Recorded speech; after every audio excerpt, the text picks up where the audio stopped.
সম্প্রতি ইরানের বিরুদ্ধে ইসরায়েলের ১২ দিনের সামরিক আগ্রাসনের বারবার সিরিয়ার আকাশসীমা ব্যবহার করেছে ইসরায়েলি যুদ্ধ বিমান।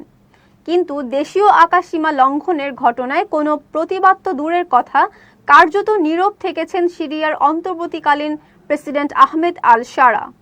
ইসরায়েলি সংবাদ মাধ্যম দ্য জেরুজালেম পোস্ট ও হিব্রু ভাষার মারিফ এ প্রকাশিত এক প্রতিবেদনে হাইফা বিশ্ববিদ্যালয়ের অধ্যাপক আমাতজিয়া বারাম বিশ্লেষণ করেন, সিরিয়ার নতুন সরকারের কাছে এই নীরবতা ছিল কৌশলগতভাবে লাভজনক। বারামের মতে, সিরিয়ার শাসক মনে করেন ইরানের উপর যত বেশি আঘাত আসবে, দামেস্কের রাজনৈতিক অবস্থান ততই মজবুত হবে। কারণ কৌশলগত প্রতিদ্বন্দ্বী হিসেবে সিরিয়া বর্তমানে ইরানকেই বড় হুমকি মনে করে। ফলে ইসরায়েলের হাতে ইরান দুর্বল হলেও তাতে সিরিয়ার নতুন নেতৃত্ব উপকৃত হবে বলে মনে করেন আল শারা। বারাম বলেন, আল শারা নিশ্চয়ই তার নোটবুকে লিখে রেখেছেন, ইসরায়েল চাইলে যে কোনো সময় তার উপরও এমন হামলা করতে পারে।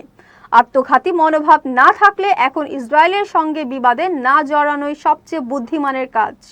সিরিয়ার অবস্থান এতটাই কৌশলগতভাবে হিসাব করা যে ইসরায়েলের ইরান বিরোধী অভিযানে তিনি উপকার দেখছেন। একই সঙ্গে এই প্রেক্ষাপটে সিরিয়া ইসরায়েল সম্পর্ক নতুন এক মোড়ে এগোতে পারে বলেও মনে করা হচ্ছে। সব মিলিয়ে ইরান ইসরায়েল যুদ্ধ মধ্যপ্রাচ্যের জিওপলিটিক্সকে কাঁপিয়ে দিলেও সিরিয়া এই অস্থিরতায় নীরব থেকে নিজের অবস্থান শক্ত করেছে, এমনটাই মনে করেছেন বিশ্লেষক আমাতজিয়া বারাম। তবে মুসলিম বিশ্বের কাছে সিরিয়ার প্রেসিডেন্ট আল শারা ইসরায়েলের পক্ষে ভূমিকা পালন করায় বিশ্বাসঘাতক হিসেবেই চিহ্নিত হয়ে থাকলেন।